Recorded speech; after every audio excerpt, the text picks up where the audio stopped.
Hi, everybody. I am Jude, and this is the Premise Players, and we're so grateful to Mickey and Xander and the wonderful Vintage Improv. And come on up, Premise Players. We are coached by the wonderful Adam Colley, and we'll say hi before we do basically a living room where we tell true stories, and then we will do scenes based on that, and we will ask for a suggestion for our living room. So take it away, Adam. What's our suggestion?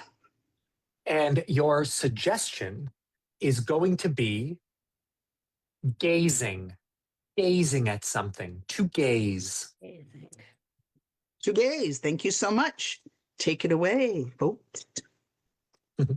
I have this thing that I say to people sometimes when I don't know if I'm extroverted or introverted. Maybe I'm kind of both, but after a while when I've been with people, I just say, well, I'm going to go home now and gaze blankly into space.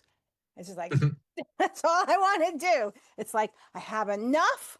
It's like, I love people and I love the fun of it or even, the tenderness of it and all the rest of it. But sometimes, when you've had enough and all I want to do is just like,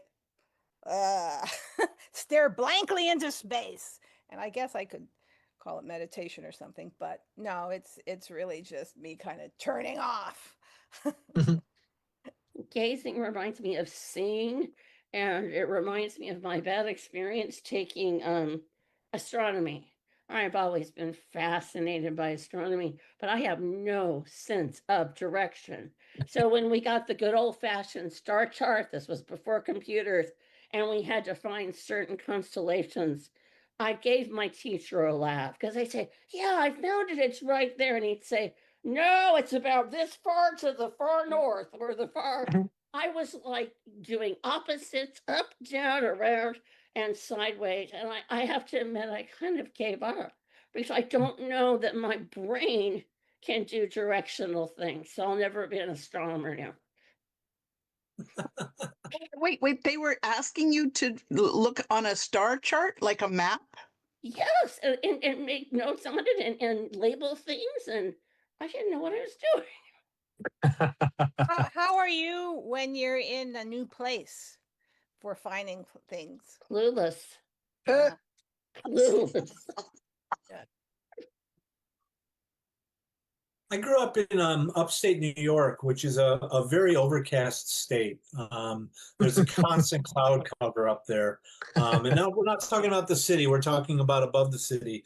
And people will say, when you're driving from the south and you enter New York State, you can literally see the cloud cover when you come into the state.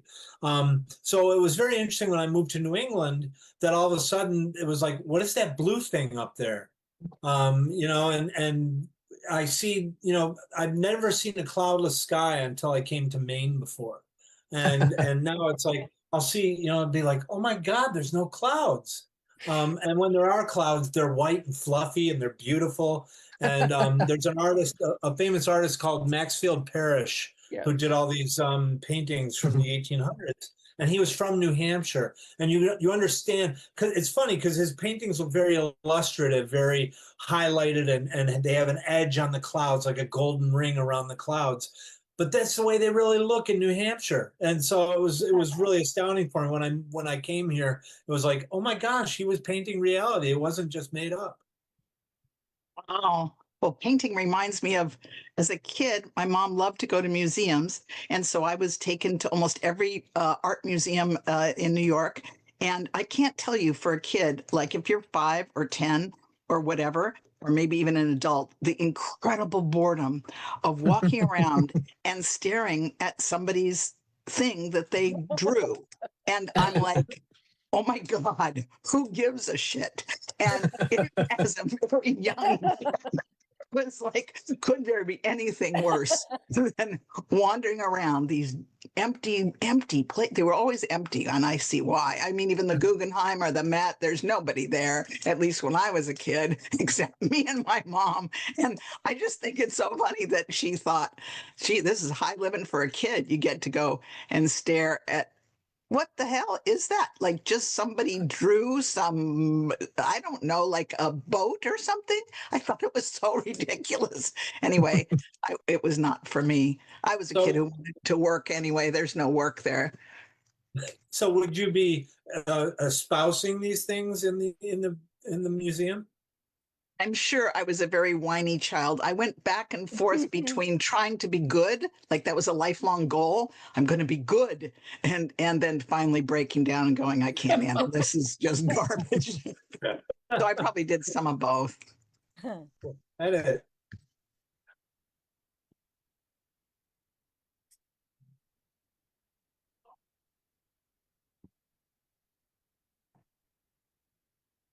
Oh, I'm so glad you finally asked me out, Billy. I've been wanting to do this for a long time. Yeah, I'm Jennifer. so excited. So you're saying the movies and dinner and making out in the car on Saturday night. That's so romantic. Yeah, It is a full slate, but I think we can do it. I'm just I'm just heartbroken because I already have plans for this weekend.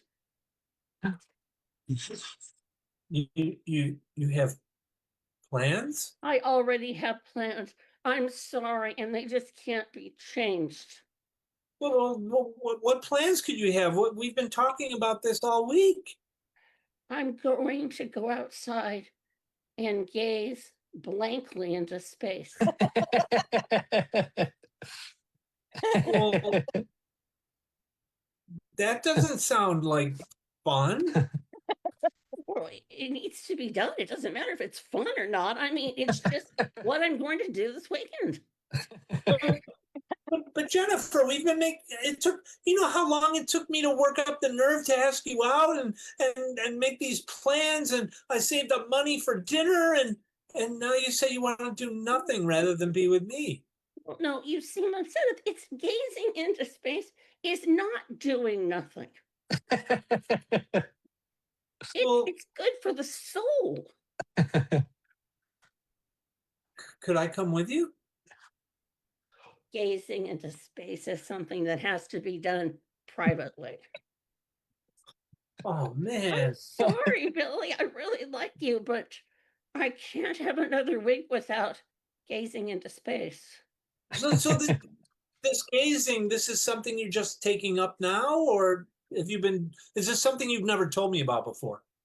This is an important life skill. It's a part of my life. It's a ritual and routine for mental and physical health that I must not abandon. Oh man.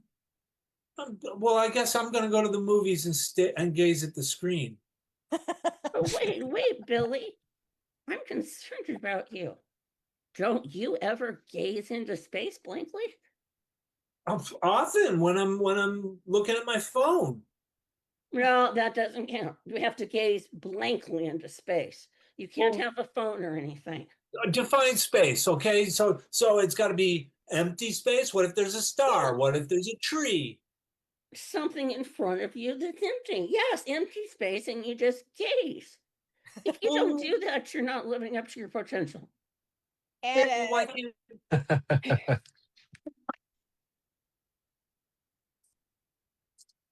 welcome. It's so nice to see you, Rita. I'm glad you made it back to our lovely art gallery. You're, one of our longtime artists, and Thank you. Thank you. some Really great appreciate it. work. Yeah. Thank you. Thank you. I I have to say, I'm gonna have to ask you to remove your current exhibition. What? Mhm. Remove it from the Yeah, museum? all 30 pieces. I'm so sorry, but people are interested in it. Are? Yeah, they're coming along, they're talking about it. Are They stop and stare and have things like this is that why- gallery. I mean, it's not, you're not doing art needs to be there so people can ignore it and be bored and find some rest. Your work, Beautiful. And people are really interested and they really want it. What's wrong with that? And they'll buy yeah, it. they really, I mean, it used to be like when you first brought your work, Yeah. it was perfect. Nobody noticed it. It was fantastic. It was fantastic. People would walk by like there was nothing on the wall at all. It was so good. Believe, Sarah, that you're just trying to make this museum like boring. Well, yeah. But what? You, Yes. you feel like that's the purpose of a museum? Well, it's not like I want that to be the purpose. That is just you go to any museum. Come on. People are yawning, people are sitting, some people are pulling out their phone and playing Wordle. Uh, they're doing anything but gaze at the art. Occasionally they look at the art and they say things like, "I wonder why it costs so much." But But see, I know, but that's what I thought I would make a difference. See, I thought I would excite people and make interested. And but now you say you want that. I you mean, have made a difference. You have. good. And that's why it has to go. We can't Oh, have it. We can't have oh, it. People are talking. You know what happens? They don't leave when the place closes. They don't want to leave. They want to stay and talk. I had a group of 10 people arguing about what your painting meant. It took me 15 minutes to get them out of the door. but I know other museums. Maybe it could be sort of boring, but I thought you wanted to make a stamp for yourself. You know, like send a message. Look at us. We have interesting art here. Well, I don't know how you got that idea. Oh, oh, you want I to be mean, like everybody. I understand. You want to. You want to be like everybody else. it's just look. The other day, oh my God, somebody wanted to buy one of your pieces. I would love that. You know the I could. paperwork involved in that? You know the paperwork involved? Oh, I can't be wasting my I'm busy.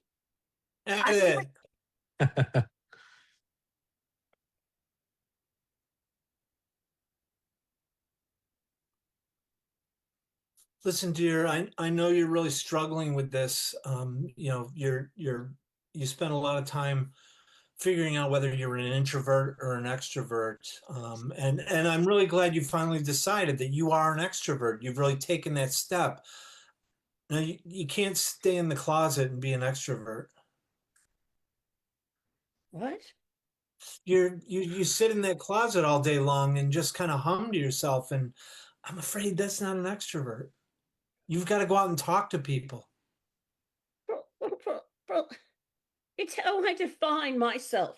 If I think I'm an extrovert, I'm an extrovert, and my actions don't really make any difference. Listen, you haven't talked to anybody else in the house in 3 days now. I think an extrovert would talk to somebody. But I don't want to talk to people, but I want to be an extrovert. Well, I think there's certain rules that go with being an extrovert, and one of them is talking to people. Well, no, I need to be an extrovert, but I can't talk to people. You know, extroverts make more money, they get more leadership positions, etc. There's been studies. So I do want to be an extrovert, but I don't want to come out and talk to you people. All wonderful points, and it's very admirable that you've done your homework. Now you've got to go put leather on the streets. Do what?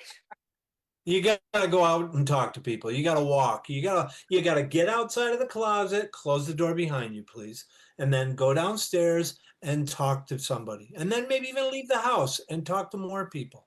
You forget it. Just being an extrovert in my own mind and feeling the extroversion is enough. I don't think that's going to work. Well, I mean, I've only done it for a few days now. And eventually, it's going to kick in within the next couple of days. Watch, they'll come knocking at my closet door. Well, how are they going to know you're there? Well, because of my extrovert energy that I'm blitzing out to the universe. Yeah, and about your extrovert energy, just slipping post-it notes under the door isn't quite working, okay? You're going to have to talk to somebody. Here I've become an extrovert and you're so judgy. That's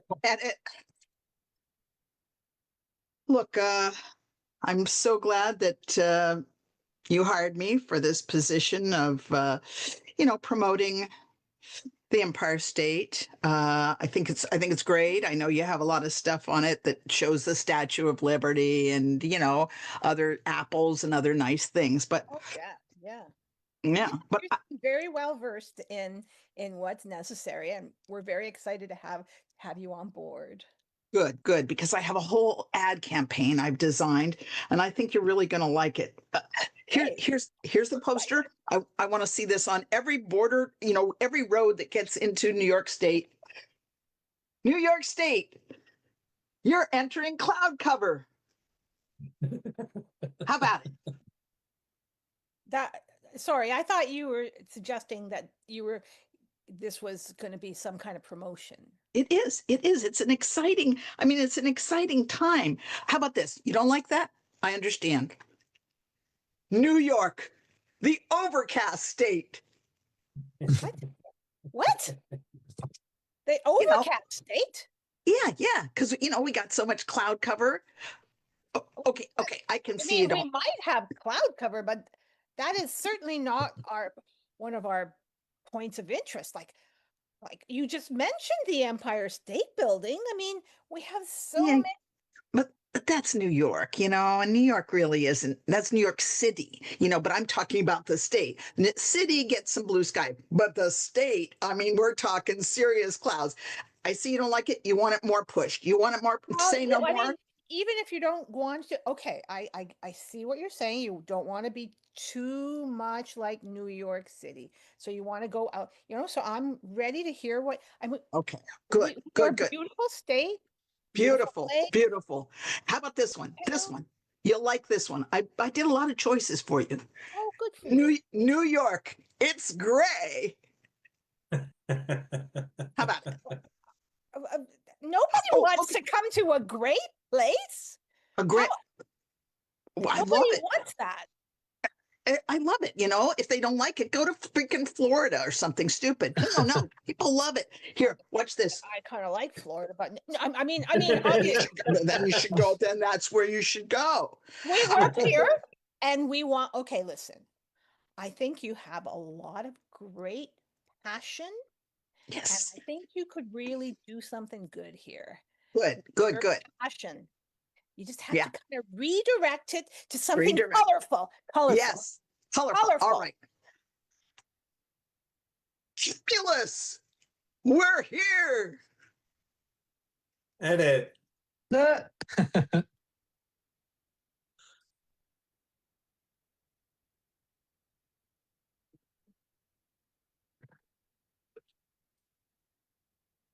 Okay. All right, doctor. I love your dentistry practice, and I finally got a solution. I finally got a solution for all the terrified children and parents and people that you do all those root canals with. Indeed. What is it? It's going to save you some money too, because doesn't involve anything, like you don't have to give needles or any kind of, My goodness. yeah, It no sounds gel, revolutionary. no numbing gel, nothing. Wow. Okay. What is it? You just tell them about your life. You just keep talking, because I guarantee you that they will forget they're scared because they'll be so bored. It worked for me. When I came here for my interview, I was a little nervous, and then you just started talking, and I don't know, you started talking about the practice and your school day. before you knew it, I was not afraid of anything. I was Excuse relaxed. me. I was relaxed. Excuse me. It feels like there is a not too thinly veiled insult under these words. I could see how you might think that. You're saying that I'm boring. You've been coming to my office for the last 30 years for lots of long dental procedures, and I entertain you with lighthearted stories of school and my children and my husband, and but now I'm just boring. trying to scale it up because it strikes me that I'm one of the few people you do this to, and that's why you have to give so much, people are, you have to give them all that those numbing agents, and you had to put somebody to sleep the other day. You're blaming that on my conversation? Oh, no, your conversation would stop that. I'm just suggesting, as a person who, has been bored to tears by you, that you have a unique ability to, put people to sleep naturally, I guess, would be a way you could. Trying to be a good dentist, You loving, are? kind, and caring. And now you're boring. saying that I'm so boring that people don't need to be anesthetized around me because they already are. That's very rude. Fabulous. As the I couldn't help overhearing, but as the dental hygienist here in this office, can I just say, Doctor, you've been fabulous for my sleep, You've been fabulous. I've been taking a break all the time and just snoozing, overhearing your little stories that are so boring. It's been fabulous. Yep. She's so good at it. Just great So at good. it. Take ownership of who you are. Be proud. It's the reason I work here. Catch I up on my sleep. Seriously, you could probably be the most boring woman in the world. Right? Right? Totally. I can't imagine there's a soul in this office that you haven't put to sleep at some point. I didn't know I had to major in comedy to make people happy in the dental chair. Wow. Jeez, you guys, you're just Well, it's so obnoxious. if you guys are going to keep talking, I'll go sleep in that because I'll overhear. Yeah, just Take a little nap. Yeah, don't wear earplugs. You want to hear it all. Yeah. Oh, Doc, thanks. That was a great root canal. And I loved hearing about your experiences in second grade. Oh, Those experiences are important to me. You fell asleep? I guess so. You're just a master. She is, and you know what? Actually, Doc, I've had a lot of stress last night. I couldn't get much sleep. So if you could just tell me one more time about how you met your husband, because Well, I've heard this one. this is good. No. Tell me about, because I need to relax. You know what I'm saying? That's horrible.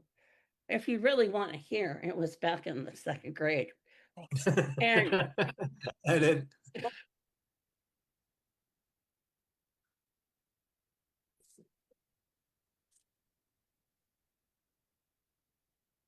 You're gazing again. Well, yeah, it's true. I'm gazing. You're gazing. Care to tell me what you're gazing at this time? Gazing blankly into space. Oh, I wish you would not be looking at me when you say that. Sorry, Professor. I know, you're a great PhD, mentor, and I'm really looking forward to it. But I think I don't know. I think gazing blankly is a good part of my curriculum. Yeah, and you are one of my better students, and yet you sit in the front row time after time and you just gaze. Hey, I'm over here. I'm over here. Oh, yeah. Great lecture. I'm gonna have my thesis totally on that. Well, I'm trying to. Oh, there. I'm trying to teach people about the southern sky and its constellations, and I expect that you would, be interested in such a thing, and yet you gaze as if I don't know. You just look like you're going someplace else. I'm fascinated, fascinated. I just need a chance to gaze a little. Hey, Professor, I was just looking to the south, and I thought, yeah, is that northern constellation you keep talking about? Yeah. Oh my gosh. No, Edit and scene. Come on up, everybody. That's our show. And we'll introduce ourselves in some kind of alphabetical order. Elizabeth from Sunnyvale. Cool. John from Maine. Jude outside Seattle. Sue from Hamilton, Canada. And thank you all. Thank you very Thank much. you. Vintage.